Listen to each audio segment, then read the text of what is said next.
Bienvenidos and welcome to another episode of Spain on a Fork. Today we're coming in with a classic Spanish recipe that truly represents what comfort food is all about. We're talking a one-pan Spanish chorizo pasta. This is known as Macarrones con Chorizo.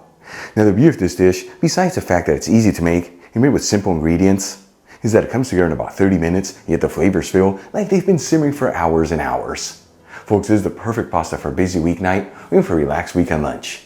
Either way, make sure you enjoy it next to a crunchy baguette and a bottle of Spanish red wine from the beautiful region of Toro and have yourself a fabulous meal. This video is sponsored by Tienda.com. The Tienda is an online superstore focusing on selling all things Spain for your home and kitchen, and they've been around since 1996. And like I always tell you, they have the biggest selection of artisan Spanish ingredients like queso manchego, the famous jamón serrano and jamón ibérico, Marcona almonds, olives, the beautiful canned seafood from Spain, and all the basic pantry staples you need, such as Spanish chorizo, which we're going to use in today's recipe, among so many other great ingredients. And let me tell you, when it comes to cookware, they have an amazing selection of authentic Spanish paella pans that range in size from 2 servings all the way up to 50 servings. And they even offer classic grilling systems, that way you can always perfectly cook your paella. Folks, visit Tienda.com. Let them know Albert from Spain on a Fork sent you there. Make sure you use coupon code on a fork during checkout for 10% off your order. Alright, let's just jump right into this. I'm going to heat a large fry pan with a medium heat. Make sure you use a larger pan here, as this is a one-pan dish, that way all the ingredients fit in there. And add in 3 tablespoons of extra virgin olive oil, which is 45 milliliters. Make sure you use the good stuff here. This is what truly makes a difference. Make sure you get the Spanish one I'm using in the description box below. While the oil is heating, I'm going to cut 3.5 ounces of firm Spanish chorizo, which is 100 grams, into rounds that are 1/4 inch thick, which is a little over 1/2 centimeter. For this recipe, you can use any type of firm chorizo you like. Either way, make sure you get the one I'm using, which makes all the difference here, in the description box below.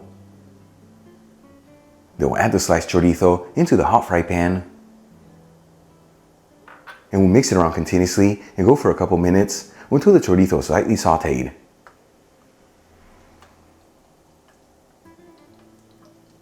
After 1 to 2 minutes and the chorizo is slightly sauteed, you don't want to brown it too much. We'll remove it from the pan and set it aside.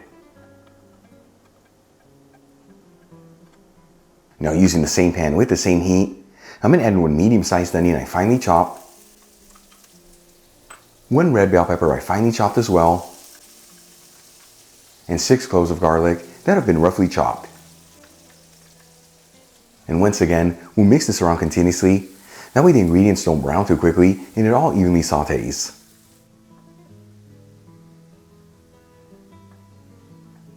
After about 4 minutes and the vegetables are lightly sauteed, I'm going to add in 1 teaspoon of sweet smoked Spanish paprika, which is 2.5 grams. And we'll also add in 1/2 teaspoon of dried thyme, which is 1/2 gram. And we'll give it a quick mix. And like I've told you before, when you're working with paprika in a hot pan, you want to mix it in there quickly, otherwise you can easily get a bitter flavor. Then we'll add in a 15-ounce can of tomato sauce, which is 425 grams. This is similar to passata. And season everything with sea salt and freshly cracked black pepper.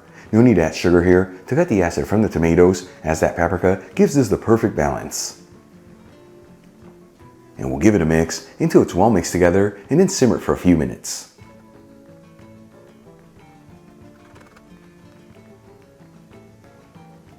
After simmering the tomato sauce for about 3 minutes, you can see it's slightly thickened. I'm going to add in 2.5 cups of water, which is 600 milliliters.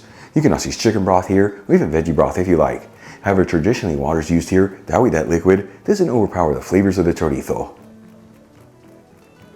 Then we'll season with a kiss of sea salt, turn it up to a high heat, and give it a gentle mix.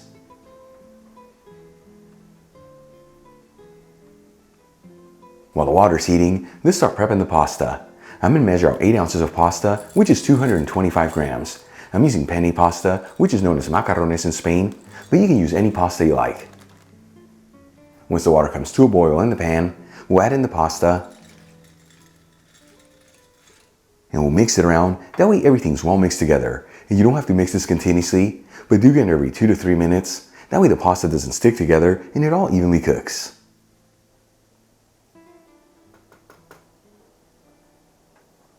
After cooking the pasta for 8 to 9 minutes, which in my case is about 3 minutes shy of it being cooked al dente, we'll add the sliced chorizo back into the pan.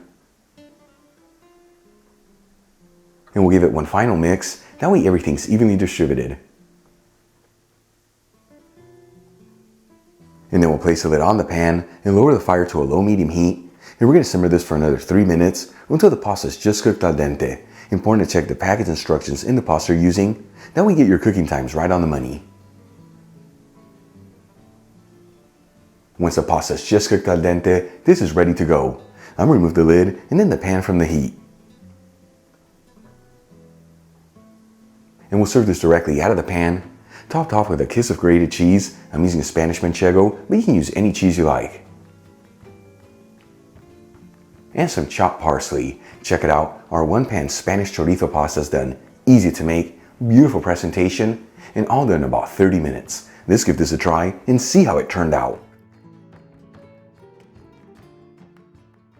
Once again, folks, macarrones con chorizo. This I am so excited to try. It smells so good. Here we go.